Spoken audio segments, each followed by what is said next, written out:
आप बेरोजगारों को रोजगार फराहम करने वाले हैं, इसलिए आपका मौला आपको जाय नहीं फरमाएगा। बेरोजगारों को रोजगार फराहम करने वाले हैं, इसलिए आपको आपका मौला जाय नहीं फरमाएगा। पता ये चला कि इंसानियत सिर्फ इसका नाम नहीं है कि खुद पेट भर करके खाओ और दूसरे भूखे मरते रहें। नहीं, मेरे आका सल्लल्लाहु अलैहि वसल्लम से ने इंसानियत का ये सबक सिखाया कि तुम लोगों को सिर्फ रोटी दे करके एक वक्त का पेट न भरो, बल्कि तुम कोशिश करो कि जो बेरोजगार हैं उनके लिए तुम रोजगार पैदा करो, ताकि वो रोजगारी की वजह से मांगने से बच जाएं और कमा करके खुद कफील होकर अपनी जिंदगी को अच्छी तरीके से गुजारते हुए दिखाई दें। तो किसी को रोजगार फराहम करना ये इंसानियत है, ये इंसानियत है। हमारे यहां सिस्टम ये है कि हम जैसे लोगों के पास अगर कोई आता है और कहता है कि मैं बेरोजगार हूं, मेरे लिए दुआ करें, तो हम क्या कहते हैं? अल्लाह तुमको रोजी अता फरमाए, देखो ये वजीफा पढ़ लेना, अल्लाह करम फरमा देगा, इतना करते हैं। हालांकि साथ ही साथ ये भी होना चाहिए कि अगर तुम उसके लिए कोई रोजी का जरिए का इंतजाम कर सकते हो जिससे वो कमाकर अपने पैरों पर खड़ा हो जाए, तो ये कोशिश करनी चाहिए। और पैगंबर रहमत सल्लल्लाहु अलैहि वसल्लम ने सहाबा को इसीलिए दर्स दिया, खैरुल यद यदुल उलिया, बेहतरीन हाथ वो है जो ऊपर वाला हाथ हो। बल्कि एक सहाबी आए, आका करीम सल्लल्लाहु अलैहि वसल्लम की बारगाह में मुसलसल तकाजा करते रहते थे, सरकार उन्हें अता फरमाते रहते। एक दिन रसूल आजम सल्लल्लाहु ताला अलैहि वसल्लम की बारगाह में वो हाजिर होकर जब तकाजा किए, तो पैगंबर रहमत सल्लल्लाहु अलैहि वसल्लम ने फरमाया, तुम्हारे पास कोई चीज है? उन्होंने कहा एक प्याला है। सरकार ने फरमाया लाओ। फिर उस प्याले को हुजूर ने नीलाम किया, ऑक्शन किया, बोली लगाई, किसी ने खरीदा। सरकार ने फरमाया लो और जाकर के बाजार से कुल्हाड़ी खरीद लाओ। वो गए, लोहे का सब कुछ सामान खरीद के लाए। आका ने अपने दस्ते करम से खुद उसके अंदर लकड़ी डाली और फरमाया जाओ इससे लकड़ियां काटो, मेहनत करो, कमाओ और फिर तुम 15 रोज के बाद मेरे पास आना।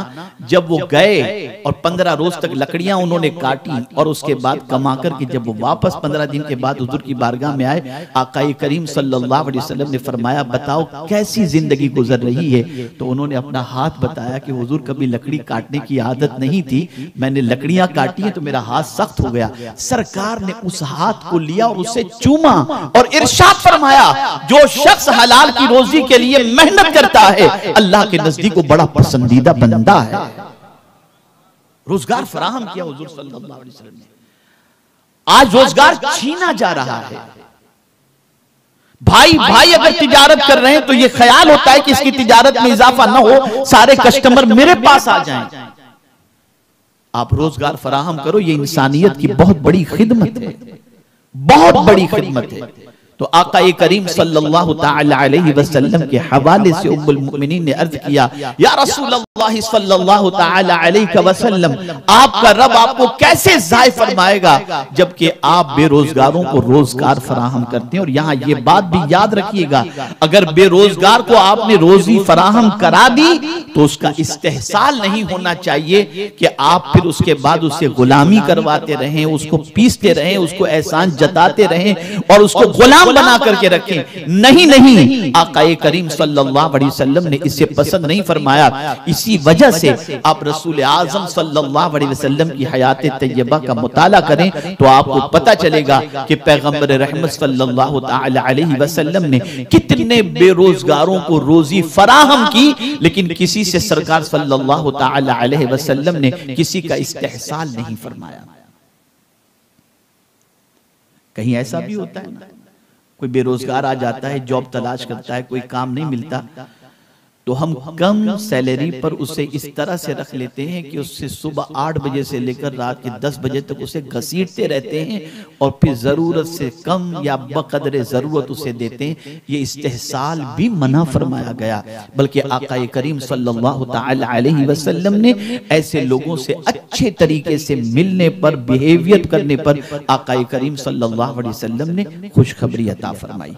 तो सरकार की दूसरी सिफत जो उम्मुल मुमिनीन ने बयान फरमाई वो क्या है? बेरोजगार को रोजी फराहम करना। कुर्बान जाइए,